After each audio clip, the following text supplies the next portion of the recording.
Good evening সবাইকে। আজকে চলে এসেছি নতুন একটা টপিক নিয়ে। এটা সাইকোলজির একটা টপিক, সেটা হচ্ছে গ্রিফ প্রসেস। তো সেই সেই গ্রিফ প্রসেস শুরু করার আগে একটা সিচুয়েশন আমরা দেখব। চলো সেটা দেখি কি আছে। আমরা তো হসপিটাল সেক্টরে কাজ করি, তো অনেক ভালো খবর বা অনেক খারাপ সিচুয়েশন বা সেরকম সিচুয়েশনের মধ্যে দিয়ে আমরা যাই।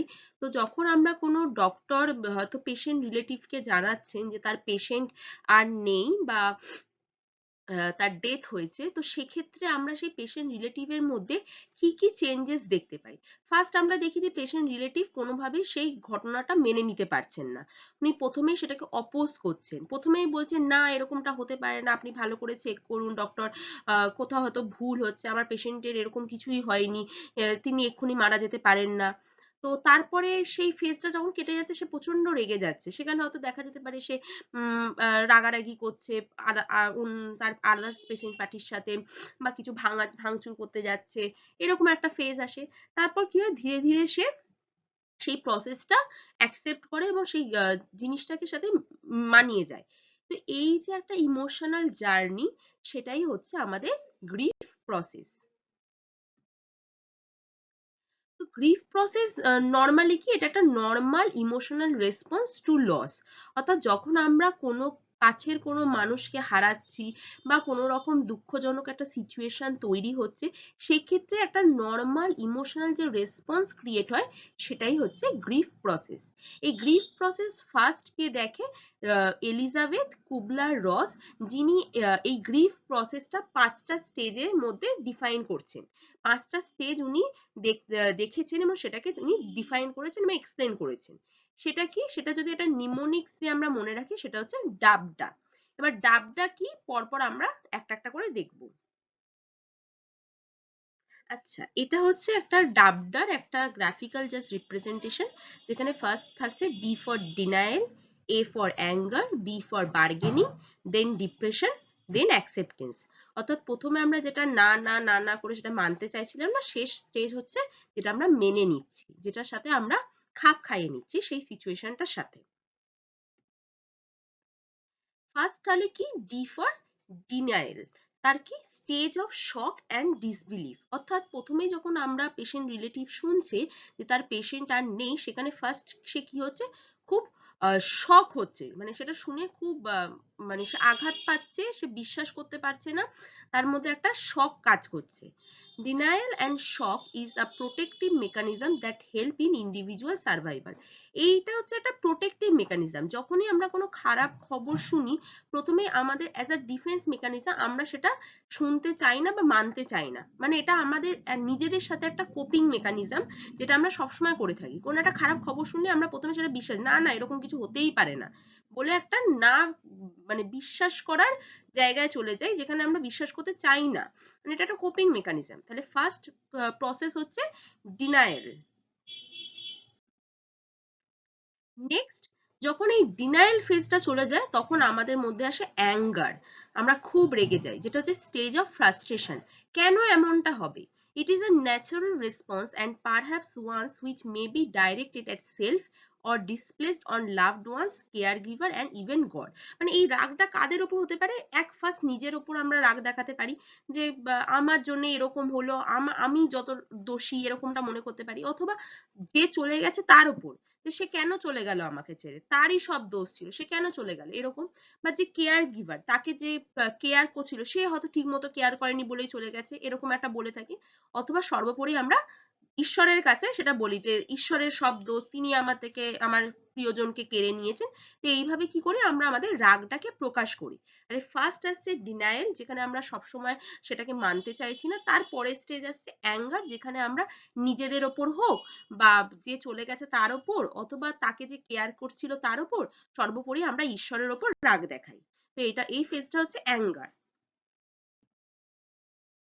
এবার যখনই অ্যাঙ্গার ফেজটা কেটে যাচ্ছে, তখন আসছে বার্গেনিং।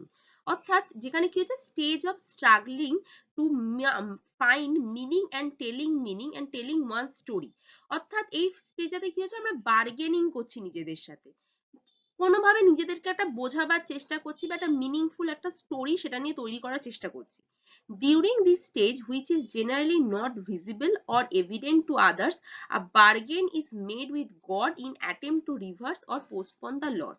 অর্থাৎ এইখানে কি করছি, আমরা একটা গল্প তৈরি করছি বা নিজের সাথে এটা আমরা একটা বার্গেনিং করছি, বা যে বার্গেনিংটা অন্য কেউ দেখতে পাচ্ছে না। আমরা কি করি, যখন আমরা সব একটু হেল্পলেস হয়ে যাই, মানে তখনই কি করি, আমরা ভগবানের কাছে বলি যে প্লিজ গড, আমি ঠিক মতো করবো, আর তুমি প্লিজ যে চলে গেছে তাকে আমার কাছে ফিরিয়ে দাও, বা আমি আর এরপর থেকে এরকম করব না, আমি সবসময় তার খেয়াল রাখবো, যে চলে গেছে তাকে আমার কাছে ফিরিয়ে দাও, তাকে নিয়ে যেও না। তার মানে যেটা একটা যেটা দেখতে পাচ্ছি না, কিন্তু আমরা সবসময় ঈশ্বরের সাথে সেই বার্গেনিংটা করছি। তো সেটা হচ্ছে বার্গেনিং, কিছু চাইছি, তাকে আমি মানে ভগবানের কাছ থেকে সেই প্রিয়জনকে চাইছি, তার বদলে আমি কিছু একটা করব। তো সেইটা একটা বার্গেনিং চলছে পেশেন্ট রিলেটিভ এবং একটা গডের মাঝখানে। যে প্রিয়জনকে হারিয়েছে সে ভগবানের সাথে বার্গেনিং করছে যে আমি এরপর থেকে তার খুব খেয়াল রাখবো, তুমি আমাকে আমার মানে তাকে আমার কাছে ফিরিয়ে দাও। এটা হচ্ছে বার্গেনিং। যখন এই বার্গেনিং ফেজটা চলে যাচ্ছে তখন আসছে ডিপ্রেশন। ডিপ্রেশনের মেন ফিচার্সই আমরা জানি হেল্পলেসনেস, হোপলেসনেস, এই ফিচারগুলো থাকে। তো এটা হচ্ছে স্টেজ অফ হেল্পলেসনেস, যেখানে আমি মানে খুব অসহায়, যে আর কিছু করতে পারলাম না, সে নিজেকে খুব অসহায় ভাবছে, তার সব হোপ চলে গেছে, তার থিঙ্কিং প্রসেস ধীরে ধীরে কমে যাচ্ছে, সে এবার রিয়েলাইজ করতে পারছে যে না, যে চলে গেছে সে আর আসবে না। তো সে খুব ডিপ্রেসড হয়ে রয়েছে, তার মন এবার পুরোপুরি ভেঙে গেছে। এতক্ষণ সে মানছিল না, অনেক চেষ্টা, অনেক রাগ দেখিয়েছে, অনেক চেষ্টা করেছে ভগবানের কাছে, কিন্তু এই ফেজটাতে কি হচ্ছে, সে বুঝে গেছে যে যে চলে গেছে সে আর আসবে না, তাই সে প্রচন্ড পরিমাণে ডিপ্রেসড হয়ে রয়েছে। নেক্সট যখন ডিপ্রেশন কাটছে তখন আসছে অ্যাকসেপ্টেন্স। আমরা আমাদের নেচারই তাই, যখন আমরা অনেক কিছু করে নেওয়ার পর তখন যখন জিনিসটা পাই না, তখন ধীরে ধীরে কি করি, যে খারাপ সিচুয়েশনটাকে সেটাকে আমরা অ্যাকসেপ্ট করে নিই। Stage of exploring new options and putting new plans in the place. তখন আমরা কি করি, ওই জিনিসটাকে, যে প্রিয়জন চলে গেছে ওই দুঃখটাকে কমানোর জন্য নতুন কিছু মানে নতুন কিছু আমরা ভাবতে চাই, যে ঠিক আছে ওটা তো হয়ে গেছে, ওটা নিয়ে তো আমরা আর কিছু করতে পারবো না, তো আমরা এবার নতুন একটা কিছু করা যাক, যেটা করলে আমার মন ভালো থাকবে। তো সেই অপশনটা আমরা তৈরি করি। There is renewed engagement with friends and formation of new relationship with passage of time. ওই টাইমটার মধ্যে আমরা কি করছি, নতুন বন্ধু তৈরি করছি, বা নতুন কোনো কাজে নিজেকে আরো করে বেশি করে নিয়োগ করছি, যাতে কি হয়, ওই দুঃখটা আমরা ভুলে থাকতে পারি, বা ওই প্রিয়জন হারাবার দুঃখটা আমরা ভুলে যাই। তো সেটাই হচ্ছে অ্যাকসেপ্টেন্স। তাহলে ফার্স্ট যখন এই ডাবটা তাহলে যখন আমরা করছি, তখন ফার্স্ট আসছে ডিনায়াল, যেখানে আমরা একদমই জিনিসটা মানতে পারছি না। তারপর আসছে রাগ, অ্যাঙ্গার। তারপর কি করছি, আমরা বার্গেনিং করছি ভগবানের সাথে, যে আমাকে প্রিয়জনকে ফিরিয়ে দাও, আমি তোমাকে এইগুলো দেব। তারপর আসছে যখন আমরা বুঝে যাচ্ছি যে আর সেই প্রিয়জন ফেরবার নয়, তখন আসছে ডিপ্রেশন, আমরা হোপলেসনেস, হেল্পলেসনেস এ ভুগছি। তারপর ধীরে ধীরে যখন আমরা সেই ফেজটা কাটিয়ে উঠছি, তখন আসছে আমাদের অ্যাকসেপ্টেন্স, আমরা মেনে নিয়েছি যে আর ইনি ফিরে আসবেন না, এনার জন্য দুঃখ করেও আমার কোনো জীবন থমকে যাবে। তো সেক্ষেত্রে আমি তার বদলে নতুন কিছু আবার ট্রাই করব, নতুন জিনিসে নিজেকে নিয়োগ করব, নতুন নতুন জিনিস ভাববো, নিজেকে আরো আপগ্রেড করব। তো সেইগুলো আসছে অ্যাকসেপ্টেন্স এর মধ্যে। তাহলে এই হোল প্রসিডিওরটা হচ্ছে একটা গ্রিপ প্রসেস, যখন কোনো পেশেন্ট রিলেটিভ লস করছে তার নিজস্ব কোনো প্রিয়জনকে, তার মধ্যে দিয়ে দেখবে এই শুধু পেশেন্ট রিলেটিভ না, তুমি যখনই কোনো সিচুয়েশন বা এমন কোনো সিচুয়েশনে পড়বে যেখানে তুমি তোমার কোনো কিছু লস হচ্ছে, সেই প্রসিডিওরের মধ্যেই গ্রিপ প্রসেসটা কিন্তু ভালো দেখা যায়। তো আশা করি